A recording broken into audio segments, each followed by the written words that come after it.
మదనపల్లిలో రాష్ట్ర మంత్రి కొల్లు రవీంద్ర, మదనపల్లి ఎమ్మెల్యే షాజహాన్ బాషా, రాజంపేట పార్లమెంటు టీడీపీ అధ్యక్షులు సుగవాసి ప్రసాద్ బాబుతో కలిసి మైన్స్ ప్రాంతాన్ని పరిశీలించారు. అక్కడ పరిస్థితులు, నిర్వహణ విధానాలు, స్థానిక సమస్యలు మరియు అభివృద్ధి అవకాశాలపై సమగ్రంగా ఆరా తీశారు.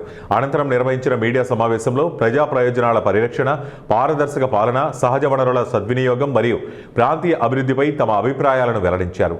ప్రజల సంక్షేమమే ప్రభుత్వ ప్రధాన లక్ష్యమని, అభివృద్ధి ఫలాలు ప్రతి కుటుంబానికి చేరేలా కూటమి ప్రభుత్వం కట్టుబడి పనిచేస్తోందని తెలిపారు. అలాగే లైమ్ స్టోన్, ఐరన్ ఓర్ ఈ మదనపల్లి జిల్లాల్లో రాయచోటు ఈ పక్కన ఎక్కువ ఉన్నాయి. అట్లాగే ఇస్కాన్ వైట్ కానీ, కలర్ గ్రానైట్ కానీ, మరి ఇప్పుడు అవన్నీ కూడా పరిశీలించాం.